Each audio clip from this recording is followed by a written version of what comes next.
శ్రీ గురుభ్యో నమః. గురుర్బ్రహ్మా గురుర్విష్ణుః గురుర్దేవో మహేశ్వరః గురుః సాక్షాత్ పరం బ్రహ్మ తస్మై శ్రీ గురవే నమః. అస్మద్గురుచరణ పాదారవిందాభ్యాం నమః. నిన్నటి మన మహాభారత ప్రస్థానంలో మార్కండేయ మహర్షి ధర్మరాజుకి అనేకములైనటువంటి విషయాలను చెబుతున్నాడు. ఆ విషయాలు చెబుతూ యుగాలు యుగాంతాలు అవన్నీ చెప్పి ఆఖరిని కలియుగాంతంలో విష్ణుయేశుడు అనేటువంటి పేరుతో బ్రాహ్మణ వంశంలో కల్కి యొక్క ప్రాదుర్భావం జరుగుతుందయ్యా. ఆయన మళ్ళీ ధర్మాన్ని పునఃస్థాపన కోసమని తను శక్తివంచన లేకుండా ప్రయత్నం చేస్తాడు. ఆ చేయడం వల్ల మళ్ళీ ధర్మము అన్ని పాదాలతోటి అంకురించడానికి వీలైనటువంటి సత్యయుగ లక్షణాలతోటి సత్యయుగం మళ్ళీ ప్రారంభమవుతుంది అని మార్కండేయుడు ధర్మరాజుకి చెబుతూ ధర్మోపదేశం కూడా చేస్తాడు. ధర్మరాజుకి నువ్వు మటుకి ఎట్టి పరిస్థితుల్లోనూ కూడా మోహానికి వశం కాకు. ఇప్పటి వరకు నువ్వు ఎటువంటి ధర్మాన్ని ఆశ్రయించి ఇంతటి గొప్ప నిష్ఠాగరుష్యుడిగా ధర్మరాజుగా కీర్తన పొందేవో అటువంటి ధర్మాన్ని ఎప్పటికీ కూడా నువ్వు వదిలిపెట్టకు. ఎంతటి కష్టాలు వచ్చినప్పటికీ కూడా నువ్వు ధర్మాన్ని వదిలిపెట్టవద్దు. కాలము అనేక రకాలుగా బాధిస్తూ మోహంలో పడవేస్తుంది. అటువంటి కాల ప్రభావాన్ని కూడా నువ్వు లొంగకుండా ధర్మాన్ని ఆశ్రయించి స్థిరంగా ఉండవలసింది అని ఉపదేశం చేస్తున్నాడు మార్కండేయ మహర్షి ధర్మరాజుకి. చేస్తూ ఆయన అంటున్నాడు, ఆశంక్యమద్వచో హ్యేతత్ ధర్మలోపో భవేత్తవ జాతోసి ప్రథితే వంశే కురూణాం భరతర్షభ కర్మణా మనసా వాచా సర్వమేతత్ సమాచర. మహానుభావ ధర్మరాజా, నువ్వు ప్రసిద్ధమైనటువంటి కురువంశంలో పుట్టేవయ్యా. నా మాటను కనుక శంకిస్తే కనుక ధర్మలోపం కలిగినట్టు అవుతుంది. కాబట్టి నువ్వు ఎప్పుడూ కూడా మనస వాచ కర్మణ తప్పనిసరిగా నా మాటలన్నీ జాగ్రత్తగా అనుసరించు, నా మాటలను విను, ఆ ప్రకారంగా నువ్వు ప్రవర్తించుకో అని ధర్మరాజుకి ఉపదేశం చేస్తే ఆ ధర్మరాజు మార్కండేయ మహర్షి చెప్పినటువంటి విషయాలన్నీ కూడా అత్యంత శ్రద్ధతో విన్నాడు. విన్న తర్వాత ఆయన అంటున్నాడు, యత్వయోక్తం ద్విజశ్రేష్ఠ వాక్యం శృతి మనోహరం తథా కరిష్యే యత్రేణ భవతః శాసనం విభో నమే లోభోస్తి విప్రేంద్ర న భయం న చ మత్పరః కరిష్యామి తత్సర్వం ఉక్తం యత్ తే మయి ప్రభో. ఓ మహానుభావ మహర్షి, నువ్వు చెప్పినటువంటి మాటలు అసలు వింటుంటే ఎంతో కర్ణపేయంగా ఉందయ్యా. ధర్మాన్ని గురించి నువ్వు చెబుతుంటే అలా వింటూనే ఉండాలని అనిపిస్తోంది నాకు. ఎంతో ఆసక్తిగా ఉంది. అనేకములైనటువంటి మంచి విషయాలన్నీ కూడా నువ్వు నాకు చెప్పావు. నువ్వు చెప్పినటువంటి మాటలన్నీ కూడా అక్షర సహా నేను పాటిస్తాను. అలాగా పాటించడం కోసమే నా యొక్క ప్రయత్నం ఎల్లప్పుడూ కూడా జరుగుతూనే ఉంటుంది. నాకు లోభం కానీ భయం కానీ మాత్సర్యం కానీ ఏమీ లేవు. నీ మాటలను తప్పనిసరిగా నేను పాటిస్తానయ్యా అని ఆ మార్కండేయ మహర్షికి ఎంతో వినయంగా ఆ ధర్మరాజు చెప్పాడు. శ్రుత్వాతు వచనం తస్య మార్కండేయస్య ధీమతః సంహృష్టా పాండవా రాజన్ సహితాః శారంగధన్వన విప్రర్షభాస్త్రతే సర్వే ఏ తత్రాసన్ సమాగతాః. ఆ బుద్ధిమంతుడైనటువంటి మార్కండేయ మహర్షి చెప్పినటువంటి మాటలన్నీ కూడా ధర్మరాజు ఒక్కడే కాదు, అక్కడ ఉన్నటువంటి పాండవులందరూ విన్నారు. శ్రీకృష్ణుడు కూడా విన్నాడు. అక్కడే ఉన్నటువంటి ఆ బ్రాహ్మణులు, బ్రహ్మర్షులు, ఆ నారదుడు అందరూ కూడా విని మిక్కిలి ఆనందించారు. తథా కథాం శుభాం శ్రుత్వా మార్కండేయస్య ధీమతః విస్మితా సమపద్యంత పురాణస్య నివేదనాత్. ఆ మార్కండేయుడు చెప్పినటువంటి అనేకములైనటువంటి ఉపాఖ్యానాన్ని, అనేకములైన ఉపదేశాలని అన్నీ కూడా విన్నటువంటి వాళ్ళై పరిపూర్ణమైనటువంటి జ్ఞానాన్ని పొంది వాళ్ళందరూ కూడా చాలా ఆనందించారు, ఆశ్చర్యపోయారు కూడా. ఇది శ్రీమన్మహాభారతే వనపర్వణి మార్కండేయ సమస్యాపర్వణి యుధిష్ఠిరానుశాసనే ఏకనవత్యధికశతమోధ్యాయ. ఈ విధంగా శ్రీమన్ మహాభారతంలో వనపర్వంలో మార్కండేయ సమస్యాపర్వం అనే ఉపపర్వంలో యుధిష్ఠిర అనుశాసనం అనేటువంటి 191వ అధ్యాయం పూర్తయింది. మనం 192వ అధ్యాయంలోకి ప్రవేశించాం. ఈ వృత్తాంతాలన్నీ కూడా వైశంపాయనుడు జనమేజయుడికి చెబుతున్నాడు. భూయ ఏవ బ్రాహ్మణ మహాభాగ్యం వక్తుమర్హసీత్యబ్రవీత్ పాండవేయో మార్కండేయం. మరలా ఇంకా ఎంత చెప్పినప్పటికీ కూడా ఈ ధర్మరాజుకి జిజ్ఞాస పోలే. ఆయన అందులో బ్రాహ్మణుల గురించి, వాళ్ళ యొక్క గొప్పతనాన్ని గురించి, వాళ్ళు చేసేటువంటి విషయాల గురించి, కలియుగంలో ఎలా అయిపోతున్నారో చెప్పి, కృతయుగంలో ఎలా ఉంటారో చెప్పి, ఇలా అనేక రకములైనటువంటి వాళ్ళ యొక్క గొప్పతనాలన్నీ చెబుతుంటే అప్పుడు ఆ ధర్మరాజు మళ్ళా మార్కండేయుని అడిగాడు, మహానుభావ, ఆ బ్రాహ్మణుల యొక్క మహాభాగ్యాన్ని గురించి ఇంకా నువ్వు వివరించాలయ్యా, అవన్నీ వినాలని మాకు చాలా కుతూహలంగా ఉంది, కోరికగా ఉంది అని అడిగాడు. అడిగితే అథాచష్ట మార్కండేయో అపూర్వమిదం శ్రూయతాం బ్రాహ్మణానాం చరితం. అప్పుడు మార్కండేయుడు ఈ విధంగా అంటున్నాడు, దానికేముందా, నీకంత శ్రద్ధ ఉంటే ఎంతకాలమైనా చెప్పడానికి నేను సిద్ధంగా ఉన్నాను. అసలు నీకు ఇటువంటి ఉపదేశాలు చేయడం కోసమనే నేను ఇక్కడికి వచ్చాను. అందువల్ల ఆ బ్రాహ్మణుల యొక్క అపూర్వమైనటువంటి చరితాన్ని, ఇది వరకు ఎప్పుడూ మీరు విననటువంటి గొప్ప చరితాన్ని అంతా కూడా చెబుతాను, వినండి అన్నాడు. అయోధ్యాయాం ఇక్ష్వాకు కులోద్వహ పార్థివ పరీక్షన్నామ మృగయామగమత్. అయోధ్య నగరంలో ఇక్ష్వాకు వంశంలో పరీక్షల్ మహారాజు అనేటువంటి ఆయన ఉండేవాడు. అక్కడ ఇక్ష్వాకు వంశంలో కూడా ఓ పరీక్షల్ మహారాజు ఉన్నాడు. ఆ పరీక్షల్ మహారాజు ఒకసారి వేటకెళ్ళేట. వెళ్ళి తమ ఏకాశ్వేన మృగం అనుసరంతం మృగో దూరమపాహరత్ అధ్వని జాత శ్రమ క్షుతృష్ణాభిభూతశ్చైకస్మిన్ దేశే నీలంగహనం వనఖండమపశ్యత్. అతను ఒంటరిగా గొర్రెలెక్కి వేటాడుతున్నాడు, వేట కోసం వెళుతున్నాడు. అలా వెళుతుంటే ఓ మృగం కనిపించింది. ఆ మృగం కనిపించేప్పటికి ఆ మృగాన్ని వెంటబడుతూ పరీక్షిత్ ఆ మృగం వెనకాల వెళ్ళాడు. ఆ మృగం చాలా దూరం తీసుకెళ్ళిపోయింది.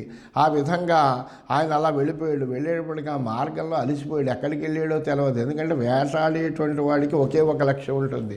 దేన్నైతే తాను కొట్టాలని అనుకున్నాడో దాని మీదే దృష్టి పెట్టుకుని విడిపోతూ ఉంటాడు తప్ప ఎక్కడికి వెళుతున్నామో, దారి ఏమిటి, ఎలా విడిపోతున్నామో, మళ్ళీ వెనక్కి రాగలం, ఈ విషయాలు ఏమీ కూడా ఆలోచన ఉండదు. లక్ష్యైకాగ్ర బుద్ధితో ఉన్నటువంటి వాడై మృగయా వినోదితుడవుతాట రాజు. అందువలన ఆ విధంగా ఆయన అలా వెళ్ళిపోయాడు. చాలా దూరం వెళ్ళిపోయాడు, అలసిపోయాడు, ఆకలి దప్పులు కలిగే ఆ సమయంలో. అప్పుడు ఒక ప్రాంతంలో నల్లగా దట్టంగా ఉండేటువంటి ఒక వన ప్రదేశాన్ని చూశాడు. తచ్చ వివేశతస్తస్య వనఖండస్య మధ్యే అతీవ రమణీయం సరో దృష్ట్వా సాస్వ ఏవ వ్యగాహత. అందులో ప్రవేశించి ఆ వనఖండం మధ్యలో ఒక గొప్ప రమణీయమైనటువంటి ఒక అద్భుతమైనటువంటి సరస్సును చూశాడు. చూసి వెంటనే గుర్రాన్ని అక్కడ ఆప్ చేశాడు. గుర్రంతో పాటు ఆ గుర్రానికి ఉండేటువంటి కట్లు అవి కూడా కాస్త విడదీశాడు. ఆ గుర్రాన్ని కూడా తను తీసుకుని వెళ్ళాడు. అది కూడా నీరు తాగుతుందని ఆ గుర్రంతో పాటుగా ఆ సరస్సులో దిగేట. అథాస్వస్థ స బిసమృణాలమస్వాయ అగ్రతో నిక్షిప్య పుష్కరిణీ తీరే సంవివేశ తతశ్రయానో మధురం గీతమశృణ. కొంత కుదురు పడ్డాడు, నీళ్లు తాగాడు, కొద్దిగా ఉపశాంతి కలిగింది. అలాగే ఆ గుర్రం కూడా కాస్త నీళ్ళని తాగింది. తాగిన తర్వాత దాన్ని తీసుకొచ్చాడు. అక్కడ ఉండేటువంటి ఆ సరస్సు తీరంలోనే ఒక దానికి కట్టి దానికోసమని ఆ పుష్కరిణీ తీరం దగ్గర ఉండేటువంటి ఆ బిషములు, అదే మృణాలాలు, తామరతూళ్ళు, అక్కడ ఉండేటువంటి కొంత గడ్డి ఇలాంటివన్నీ కూడా కోసి దానికి చక్కగా ఆ గుర్రం ముందర వేసి ఆ తీరంలో చాలా చల్లటి వాతావరణం, మంచి వాయువు, చల్లటి గాలి వేస్తుంది. అలసిపోయి ఉన్నాడేమో, అక్కడ కాసేపు విశ్రమించేట. అలా విశ్రమించుకున్నటువంటి సమయంలో ఒక మధురమైనటువంటి గీతాన్ని విన్నాడు. విన్నవెంటనే సశ్రుత్వా చింతయన్నేహ మనుష్యగతిం పశ్యామి కస్య ఖల్వయం గీత శబ్ద ఇది.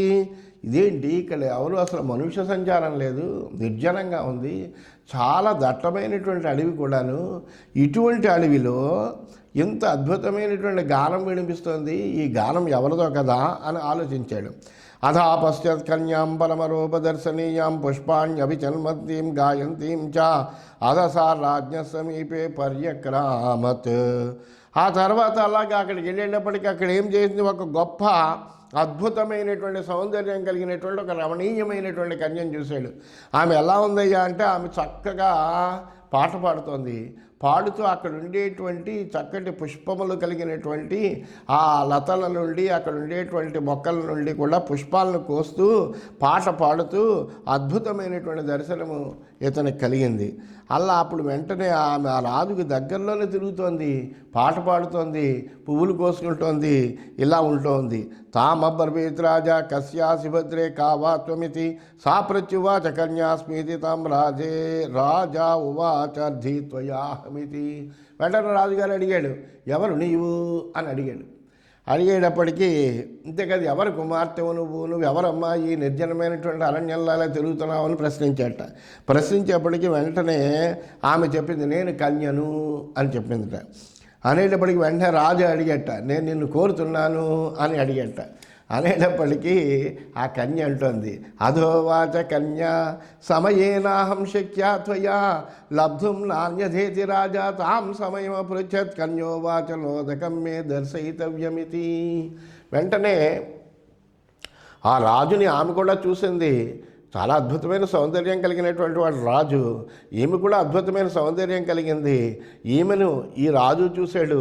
ఆ రాజు చూసిన వెంటనే ఆమె అద్భుతమైనటువంటి సౌందర్యానికి మోహపడ్డాడు. అందువల్ల వెంటనే ఆయన ఏ విధమైన తాత్సారం చేయకుండా ఆమె కన్యను అని అనగానే, నేను నిన్ను కోరుతున్నాను, నేను నిన్ను వివాహం చేసుకుంటాను అని అన్నాడు.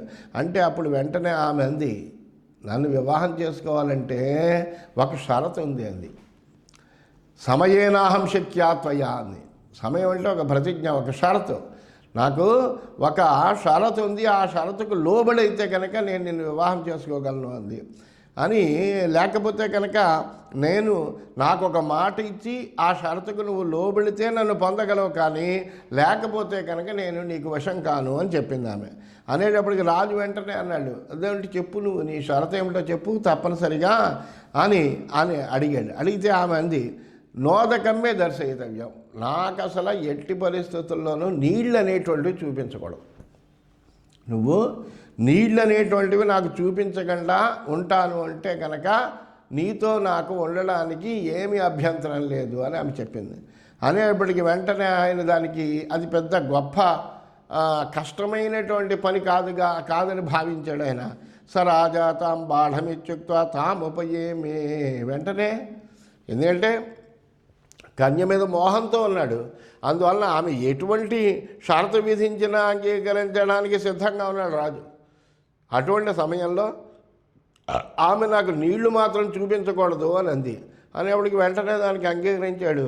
అంగీకరించి వెంటనే ఆమె యొక్క షరతుని పాటిస్తాను అని చెప్పాడు, మాటిచ్చాడు. వెంటనే ఆమెను వివాహం చేసుకున్నాడు. ఉపయేమి కృతోద్వాహశ్చ రాజా పరీక్షిత్ క్రీడమానో ముదా పరమయా యుక్త తూష్ణీం సంగం యతయా సహాస్తే. పెళ్లి చేసుకుని చాలా ఆనందంగా ఆ వధూవరులిద్దరూ కూడా హాయిగా ఆనందంగా రమణీయమైనటువంటి ఉద్యానవనాల్లో బ్రహ్మాండమైనటువంటి విహారంలో మునిగిపోయారు. ఏకాంతంలో హాయిగా విహరిస్తున్నారు వాళ్ళు. అలా కూర్చునున్నారు. తతస్తత్రైవాసీనే రాజని సేన అన్వగచ్చత్. అలా ఉంటుంటే ఈ రాజుగారిని వెతుక్కుంటూ పాపం ఆ సేన అంతా కూడా అక్కడికి వచ్చింది. వచ్చి సా సేనోపవిష్టం రాజానం పరివార్య తిష్టత్ పర్యాస్వస్థ రాజా తయైవ సహ శిబికయా ప్రాయాత్ అవఘోటితయా సకస్వం నగరమనుప్రాప్య రహస్యతయా సుహాస్తే. ఆ సేన రాజు చుట్టూ చేరింది. వెంటనే రాజు సేద తీరిన తర్వాత అప్పుడు వెంటనే ఆ సేనతో చెప్పాడు, చక్కగా ఒక మేనా తెప్పించండి అన్నాడు. ఆ మేనాలో ఆమెతో కలిసి కూర్చున్నాడు. కూర్చుని ఆమెను తీసుకుని తమ నగరానికి వెళ్ళాడు. వెళ్ళి అక్కడ ఆమెతో కలిసి ఏకాంతంగా ఉంటున్నాడు. ఒక చక్కటి భవనంలో వీళ్ళిద్దరే ఎవరి ప్రవేశం లేకుండా హాయిగా ఏకాంతంగా ఉంటున్నారు. తత్ర అభ్యాసస్థోపి కశ్చిన్నాపశ్యతథా ప్రధానామాచో అభ్యాసచరాః తస్య ఆ స్త్రియో అపృచ్ఛత్. అక్కడ రాజు సన్నిహితంగా ఎవరు వచ్చినప్పటికీ కూడా వాళ్ళకి దర్శనం దొరకట్లా. ఆయన ఆ ఏకాంతంతో ఆమెతోటే క్రీడిస్తూ హాయిగా ఆనందం అనుభవిస్తున్నాడు. అటువంటి సమయంలో ఎవరు వచ్చినా కానీ దర్శనం దొరకట్లేదు. ఒకరోజు ప్రధానమంత్రి ఆ రాజు దగ్గర ఉండేటువంటి ఆ స్త్రీలని మాత్రము అడిగేట. కిమత్ర ప్రయోజనం వర్తతే ఇచ్చదా భ్రువం స్థా స్త్రియ. ఇక్కడ ఏంటమ్మా మీరు అందరూ ఇలా వచ్చారు, ఇక్కడ ఏంటి పని మీకు అని అంటే ఆ స్త్రీలందరూ అప్పుడు చెప్పారట. అపూర్వమివ పశ్యామి పశ్యామః ఉదకం నాత్ర నీయత ఇచ్చధామాచ్యో అనుదకం వనం కారయత్వోదార వృక్షం బహుపుష్పఫలమూలం తస్య మధ్యే ముక్తాజాలమయీం పార్శ్వే వాపింగూఢాం సుధాసలిప్తాం సరహస్యోపగమ్య రాజానమబ్రవీత్. వెంటనే ఇక్కడ మాకిక్కడ ఒక అద్భుతమైనటువంటి పని ఉందయ్యా, ఇక్కడ నీళ్లు తేకుండా చూడాలి, అది మేము ఇక్కడ కాపలా కాసేది. ఎందుకంటే నీరు చూపించకూడదు ఆమెకు. అందువలన ఆయన అక్కడ కొంతమంది స్త్రీలని కాపలా పెట్టాడు. ఏమిటారా మీకు అందరికీ ఇక్కడ పని ఏమిటి అని మంత్రి అడిగితే అప్పుడు మంత్రి చెప్పాడు, మాకు చాలా పెద్ద పని ఉంది, ఇక్కడ ఎవ్వరూ కూడా ఇక్కడికి నీళ్లు తీసుకురావడానికి వీల్లేదు, అలా చూడడం అనేటువంటిది మా యొక్క ఉద్యోగము, అలా మేము రాజుగారి చేత నియమింపబడ్డాము అని ఆయన ఆ మంత్రికి ఈ స్త్రీలందరూ కూడా చెప్పారు.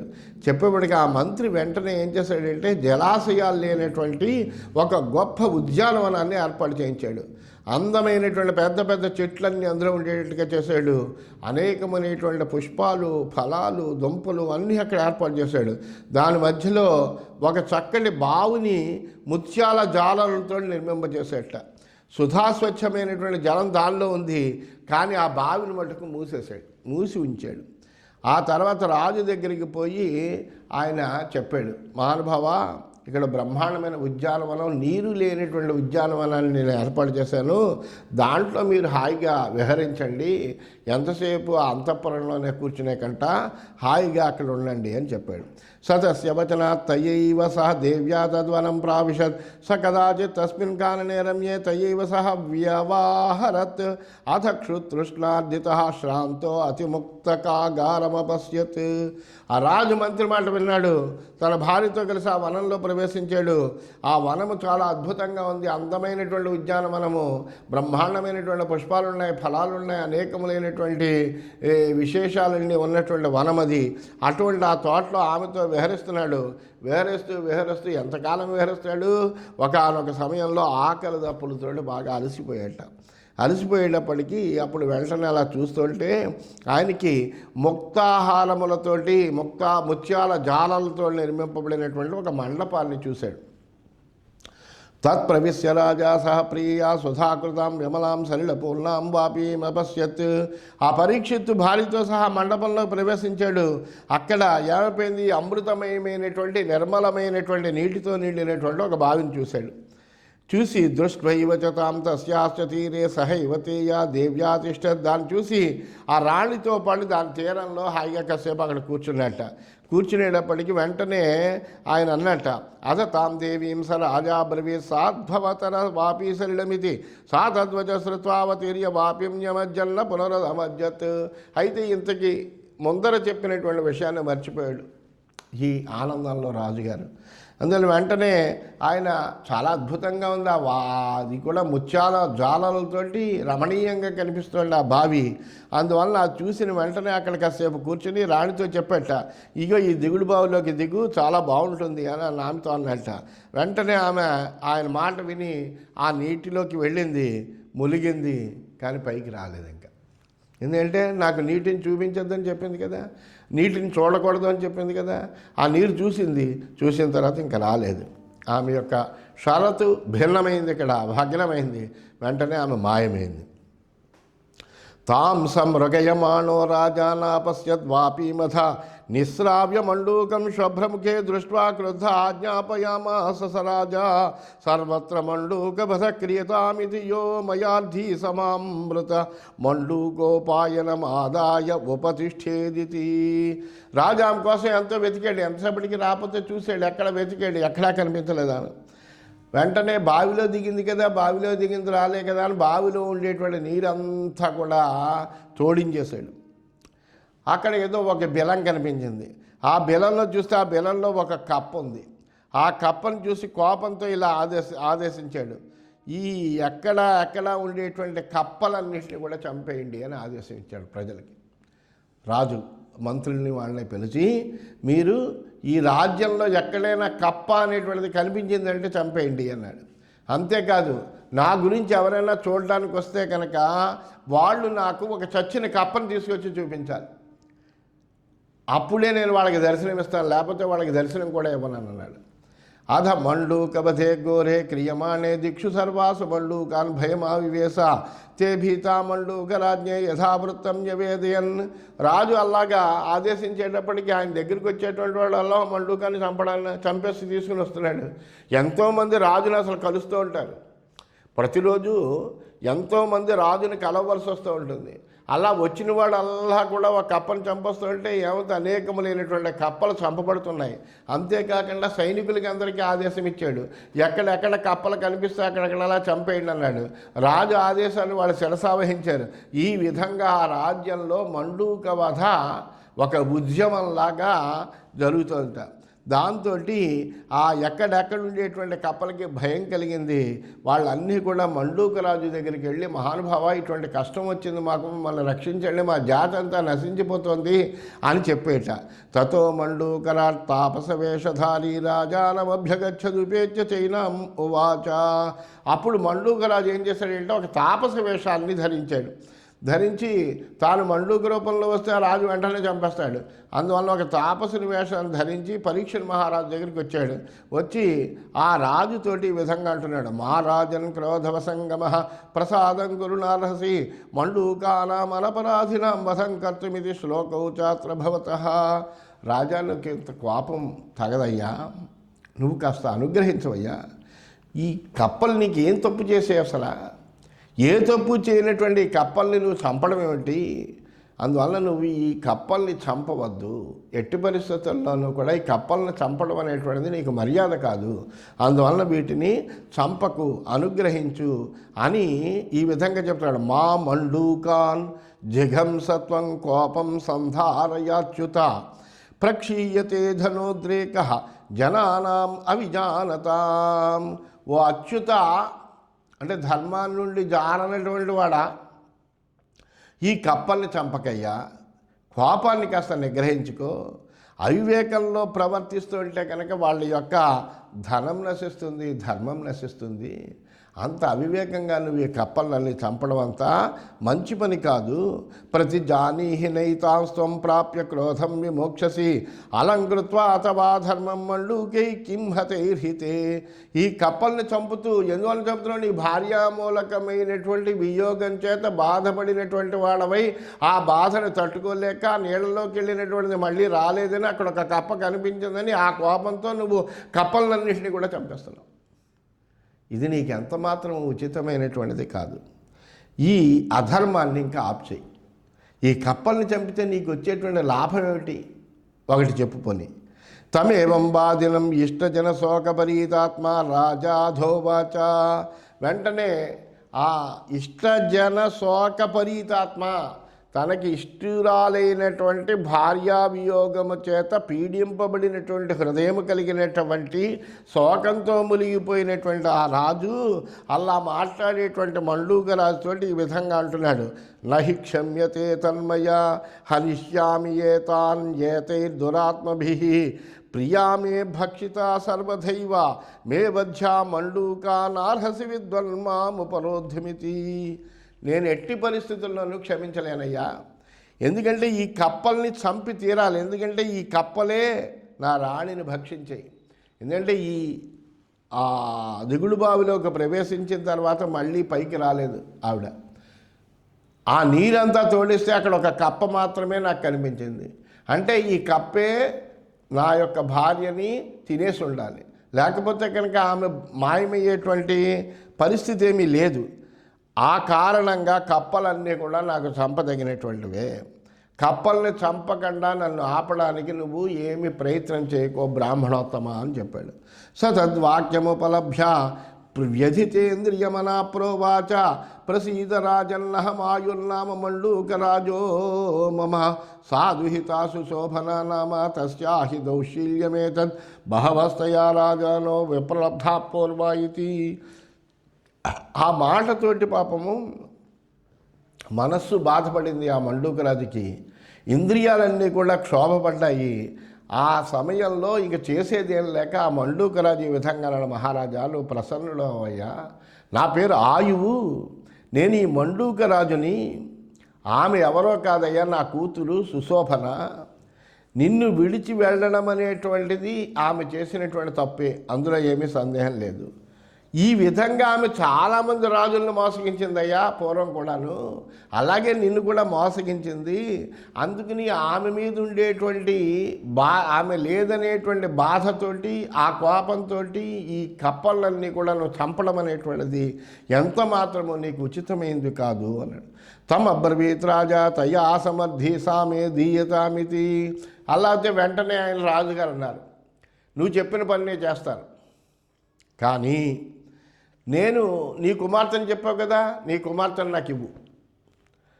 నేను ఎందుకంటే ఆమెను కోరుతున్నాను, ఆమెను నాకు ఇచ్చినట్లయితే కనుక అప్పుడు నేను ఈ మండూకాల్ని చంపడం అనేటువంటిది మానేస్తాను అని ఆ ఆయువుతోటి పరీక్షలు మహారాజ్ చెప్పాడు.